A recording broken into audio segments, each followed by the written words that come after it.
진실을 마주하는 것은 언제나 불편하고 어렵습니다. 그렇다고 그 시선을 아예 덮어버린다면 어떻게 될까요? 세상은 눈먼 자들의 도시처럼 캄캄해지고 말 것 같은데요. 가짜뉴스의 시대에서 팩트를 이야기하기 위한 방법들 두 분과 이야기 나눠보겠습니다. 김복희 시인, 박권일 미디어 사회학자 두 분 나오셨습니다. 안녕하세요. 안녕하세요. 예, 날이 더운데 살짝 이제 뭐라고 할까요? 조금 시원해진 거. 도끼가 좀 빠졌네요. 예, 그러니까요. 예. 그러니까 도끼가 빠졌다. 굉장히 좋은 표현인 것 같은데 죽일 듯이 달려들던 더위가 살짝 그 도끼가 빠진 것 같은데 모기가 기승을 부리더라고요. 예, 조심하셔야 됩니다. 지금 모기가 모기도 너무 더워서 못 나오다가 맞아요. 너무 더워서 모기가 활동을 못 하고 있다가 이제는 지금 활동을 한다라고 하니 굉장히 조심하셔야 될 것 같습니다. 자, 뭐 제가 더위 얘기를 한 것은 요즘 너무 안 좋은 소식들이 너무 많아가지고 조금 오프닝으로 해본 거고요. SNU 팩트체크 센터가 있어요. 이거 모르시는 분들도 있을 텐데 SNU는 서울대를 이제 SNU라고 하고 있고 SNU 팩트체크가 이제 문재인 정부 출범 직전에 2017년 대선 직전에 만들어져 가지고 지금으로 치면은 한 7년 가까이 운영이 됐는데 이제 무기한 중단이 됐습니다. 한 사흘 전 정도에 이제 그런 나왔는데 SNU 팩트체크 센터가 무엇인지 조금 박건희 학자께서 좀 설명해 주시죠. 네, 사실 이 SNU 팩트체크나 가짜뉴스 관련해서는 이 진행하고 계시는 김준일 전 뉴스톱 대표께서 우리나라 최고 전문가신데 제가 괜히 이 플라톤 앞에서 철학을 얘기하는 아닙니다. 그렇긴 합니다만은 그 서울대 언론정보연구소가 운영하는 비영리 서비스이고요. 그러니까 이 서울대 언론정보연구소가 2024년 8월 기준으로 30개 언론사를 가지고 이 플랫폼에 이제 질 높은 팩트 검증 콘텐츠를 제공을 하고 있습니다. 그래서 한 7년 정도 된 서비스이고요. 어쨌든 비영리적이고 비정치적인 공공 서비스를 표방하고 있고요. 그래서 원칙이 있습니다. 이 팩트체크 센터가 가장 중요하게 생각하는 원칙이 불편부당성과 비당파성이라고 해요. 그래서 어떤 정파, 어떤 정당도 편들지 않고 어쨌든 중립적인 입장에서 팩트체크를 하겠다라는 것이 첫 번째 원칙이고요. 그래서 검증 대상이 공적 관심사와 관련이 있는 것, 그리고 선거나 입법, 시민의 공적 생활이나 보건 환경 같은 시민의 안녕에 영향을 미칠 수 있는 사안에 한정한다고 합니다. 그래서 실질적 근거를 동원해서 사실성을 가릴 수 있는 것, 그리고 의견은 검증 대상이 될 수 없다라는 것 등을 이제 원칙으로 삼고 있고요. 그래서 어쨌든 근거 자료나 이런 재원 이런 것들을 투명하게 공개하는 것을 원칙으로 하고 있기 때문에 어쨌든 공공 서비스로서 역할을 충실하게 해왔다고 볼 수 있습니다. 예.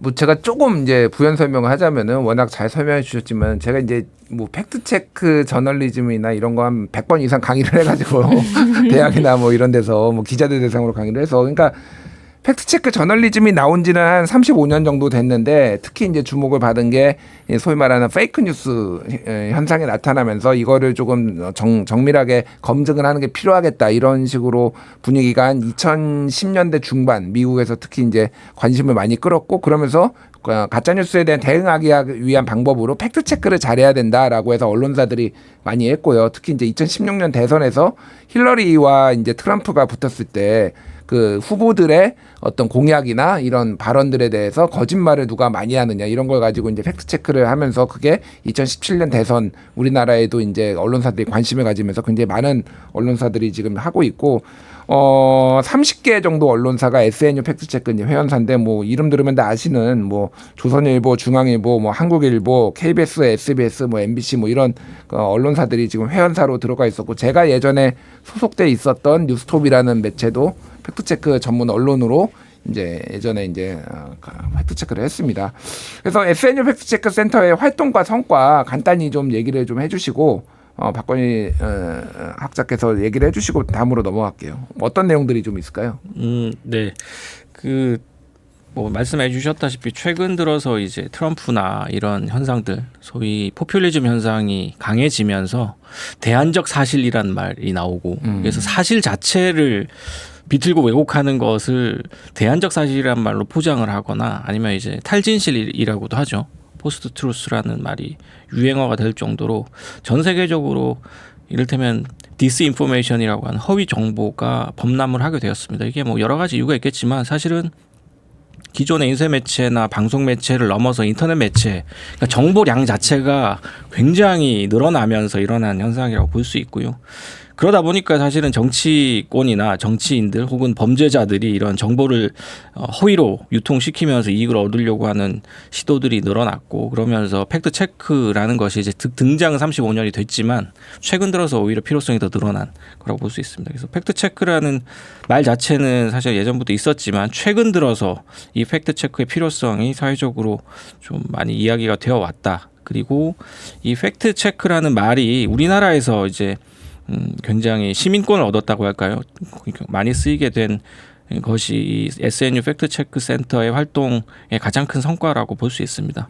다만 이제 이 학술적 관점에서는 팩트 체크를 통해서 한국에서 이를테면 페이크 뉴스, 가짜 뉴스라든가 허위 조작 정보 문제가 근본적으로 감소가 되었는가, 이 실효성에 대해서는 제가 논문을 찾아보니까 명확하게 밝혀진 바는 아직 없어요. 그래서 이 부분에 대해서는 조금 유보적이고, 다만 이제 이 우리가 팩트 체크라는 것이 중요하고 우리가 뉴스를 통해 보는 정보가 다 사실이 아니다라는 것 정도가 시민들에게 어느 정도 좀 인식이 됐다는 거. 네, 그게 사실은 그게 사실은 음. 되게 큰 성과라고 볼 수 있죠.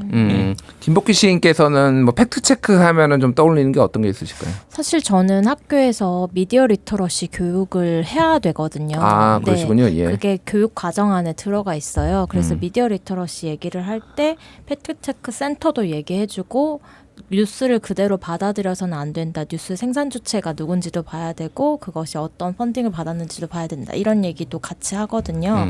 그래서 이 센터가 무기한 운영 중단이 된다고 하니까 실효성과는 별개의 문제로 이게 아직 필요하다는 생각이 있어서 좀 걱정이 많이 됩니다. 그렇군요. 저도 이제 예전에 팩트 체크 기사를 많이 썼는데 가장 기억에 남는 게 저는 이제 코로나19 팬데믹이 왔을 때 각종 관련해서 많은 이제 네. 좀 뭐 처음 접해보는 것을 보면은 우리가 굉장히 좀 공포에 질리게 되고 확인되지 않은 것들을 이제 정보를 퍼다니면서 굉장히 좀 논란이 되기도 하거든요. 그래서 백신과 관련해서도 굉장히 많은 음모론이 있었고 뭐 그런 것들을 좀 정확하게 얼마나 위험하다면 백신이 얼마나 위험한지, 이게 이제 거대 제약회사의 정말 음모인지 막 이런 거를 이제 팩트체크 기사로도 쓰고 뭐 그러면서 했던 기억이 납니다. 어쨌든 얼마나 효과가 있었는지에 대해서는 의문이다라고 하셨는데 저도 잘 모르겠어요. 얼마나 효과가 있었는지. 근데 그거를 보고, 그러니까 정확한 팩트를 가지고 쓴 기사, 분석 기사를 보고 그거를 다른 사람들이 인용을 해가지고 이게 음모론을 얘기한 사람과 이게 싸울 수 있는, 맞설 수 있는 근거를 제시한다라는 측면에서는 굉장히 중요하다. 왜냐하면 이게 정보라는 게 파편적으로 보통 있는 경우가 많기 때문에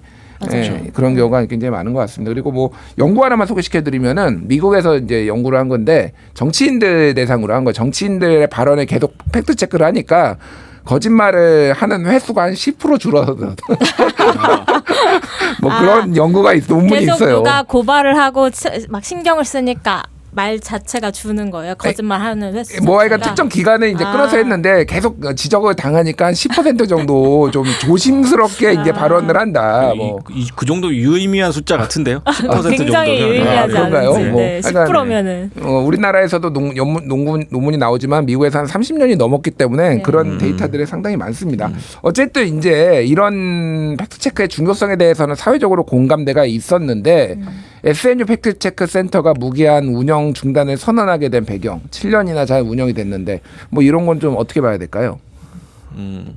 저도 이제 잘 몰랐다가 갑자기 이 소식을 듣고 좀 찾아봤어요. 봤더니 미디어오늘에서 인터뷰를 작년 12월에 했더라고요. 그러니까 정은영 센터장이랑 예. 인터뷰를 해서 사실은 그보다 한참 전부터 2021년 말 정도부터 정치권에서 압력이 굉장히 들어왔고 네이버에서 10억 원을 매년 이제 지원을 받아서 하는, 네이버도 사실은 돈을 벌자고 하는 서비스가 아니라 사실은 거의 공익 차원에서 지원을 하는 프로젝트였다고 하는데 그거를 이제 네이버가 내년부터는 지원하기 어렵게 됐다라고 얘기를 하면서 정은영 센터장한테 이런저런 사정에 대해서 얘기를 했다라고 정은영 센터장이 얘기를 했는데, 들어보면 되게 좀 어이없는 내용이에요. 사실은 이 정치권에서 이 주장하고 있는 이 팩트 체크가 문제가 있다라는 것들이 근거가 별로 없고 사실은 뭔가 팩트가 틀린 것을 얘기를 하고 나서 이게 틀렸다. 너네들이 잘못했다라고 얘기를 지적을 하면서 하면 이제 그걸 가지고 또 논의를 해볼 수 있을 텐데 그런 게 아니라 그냥 트집을 잡듯이 의견인가요? 그 트집을 잡듯이 얘기를 하면서 이제 얘기를 하니까 사실은 정은영 센터장 입장에서는 이것을 납득하기 어렵다라고 말씀을 하시면서 인터뷰를 하셨더라고요. 예. 네, 그래서 뭐 이게 이제 출발 자체가 이제 가짜 뉴스를 바로잡겠다라고 하는 거지만은 문재인 정부 때 시작된 거고 방통위 산하의 시청자 미디어 재단이 예산을 투입하는 건데 그때 당시에 야당이었던 이제 국민의힘 아니면 자유한국당에서 굉장히 이거를 좀 불편해하고 계속 예산을 깎아야 된다라고 이런 논의들이 있었는데 결국은 네이버가 뭐 외압에 굴복한 것이냐에 대해서는 전혀 뭐 확인을 할 수는 없지만은 그렇죠. 정은영 센터장께서는 그렇게 조금 정치권의 압력에 좀 굴복했다 이렇게 보는 것 같은데 미국에서도 약간 비슷한 일이 있었거든요. 그러니까 트럼프가 힐러리랑 이제 붙었을 때 굉장히 불평을 많이 제기했어요. 왜 나를 그렇게 검증하냐? 저 사람 하지 않고 왜 나를 건드리냐? 힐러리는 안 하고 왜 나만 해? 이렇게 불평불만 해가지고 그때 팩트체크 기자들이 이제 이거는 기계적 균형을 맞추는 게 아니야. 5대5로 맞추는 게 아니라 당신이 거짓말을 많이 하기 때문에 너무 많이 하니까 당신은 한 8 정도 하는 것 뿐이야. 뭐 이렇게 이제 반론들이 좀 있었는데 꼭 뭐 항상 그런 거 아니지만은 약간 보수 쪽에서 좀 불편해하는 사례가 미국에도 있었던 것 같아요. 어떻게 보십니까? 이거 김복희 씨께서? 아까 말씀해 주신 것처럼 기계적 균형이 아니라 많이 거짓말한 것이 많이 걸리는 것이잖아요. 거짓말 안 하면 되는 거 아닙니까? 왜 거짓말 하나요? 왜? 아니 근데 이게 원래 정권을 대상으로 팩트 체크를 많이 해요. 네. 그러니까 이게 문재인 정부 때는 문재인 정부가 문재인 대통령이 얘기를 했던 거를 그러면은 기본적으로 맞는 얘기를 검증해 보기보다는 틀린 얘기를 검증하는 경우가 많거든요. 그럼 네. 약간 이제 그것이 목적이잖아요. 그거 이제 목적이죠. 그러니까 네. 그래서 지금 특히 이제 윤석열 정부 들어와서는 윤석열 정부 인사들이 얘기하는 거를 좀 많이 하다 보니 불편해하는 게 아닐까 뭐 그런 생각도 듭니다. 뭐 박건혜 약자께서는 어떻게 보세요? 이게 조금 편향됐다라고 소위 말하는 좌편향의 경향성이 있다라고 보시는지요? 제가 이 그 SNU 팩트 체크 센터에 올라온 모든 이제 팩트 체크를 다 훑어보진 못했는데 제가 뭐 상당 부분 좀 이번 방송 때문에 좀 봤어요. 봤는데 전혀 좌편향이라고 생각되진 않고 오히려 지나치게 좀 보수적으로 판단하는 게 아닌가 싶을 정도로 좀 온건한 접근, 좀 온건한 접근이 대다수였더라고요. 예를 들어서 2024년 3월 18일자 팩트 체크를 보면 한동훈 당시 국힘 비대위원장의 발언, 민주당 공천에 검사 가산점이 있다. 라는 발언에 대해서 팩트 체크를 했는데 여기에 팩트 체크에서는 판단 유보 판정을 내렸어요. 그 팩트 체크 판단이 총 5가지로 나뉘는데 완전히 거짓, 아니면 대체로 거짓, 아니면 대체로 사실, 그리고 사실, 그리고 판단 유보 이렇게 5가지가 있거든요. 거기서 사실은 여기 제가 이 글자 워딩만 봐서는 사실은 이걸 대체로 거짓으로 판단해도 되는 정도의 사안이었어요. 왜냐하면 민주당 공천관리위원회 의결 사항을 확인해 보니까 고등검찰청 검사장 출신 인사에게 20% 가산점을 주는 것이 있었고 사실은 검사라고 해서 가산점을 주는 건 아니었던 거죠. 그래서 글자 그대로 축자적으로 해석을 하면 사실은 이것은 사실이 아닌 발언을 한동훈 당시 비대위원장이 한 것인데 여기에 대해서 어쨌든 맥락상 뭐 그것이 사실이라고 받아들여서 해석적으로는 받아들일 수 있다라고 SNU 측 그 팩트체크 센터 측에서는 인정을 하고 그것을 판단 유보 판정을 내린 거거든요. 그건 사실은 굉장히 어떤 면에서는 온건하게 판정을 해준 거죠, 사실. 상당히 물러난 상태로 그렇죠. 이렇게 확인해 근데 준 거네요. 이 정도의 판단은 사실은 보수 진영에서도 충분히 뭐 납득할 수 있을 만한 게 아닌가 하는 싶은 생각이 들어요. 애초에 건드리지 말라는 것일까요? 불편한 이 뉴스 거 자체를 그렇죠. 올리지 마라 그렇죠. 수면 불편한 위에. 거죠. 알겠습니다. 그 시간이 많지 않아서 요즘으로 넘어갈게요. 이제 소위 말해서 이제 가짜 뉴스, 뭐 허위 정보와 맞서기 위한 어떤 대응책으로 팩트 체크가 있는 건데 대통령도 최근에 경축사에서 가짜 뉴스에 기반한 허위 선동과 사이비 논리는 자유 사회를 교란시키는 무서운 흉기 이렇게 말씀하셨거든요. 근데 이게 뭐 대통령이 지시해가지고 네이버가 끄는 건 아니지만 전체적인 분위기가 좀 정부 여당이 압박을 하고 그러면은 가짜 뉴스하고는 그럼 어떤 식으로 우리가 대응을 해야 되는 건지 뭐 이런 생각이 좀 들어요. 김복희 씨께서는 좀 어떻게 보십니까? 저 안 그래도 이게 너무 어려운 거예요. 아니 지금 한 사람이 흡수할 수 있는 정보 양이 정해져 있고 그렇기 때문에 우리가 이런 팩트 체크 사이트를 통해서 팩트를 체크해 왔던 것이고 하려고 했던 것인데 이것이 사라지면은 이 한 개인이 이걸 할 수 있나? 오픈 AI가 이것을 하게 해주려나? 이제 여러 가지 생각을 하게 되더라고요. 그리고 개인으로서는 어렵지 않을까 싶고 미디어 리터러시 교육을 다시 뭔가 점검을 해야 되나 이런 생각도 좀 들었던 것 같아요. 그렇군요. 박건희 학사께서는 어떻게 보세요?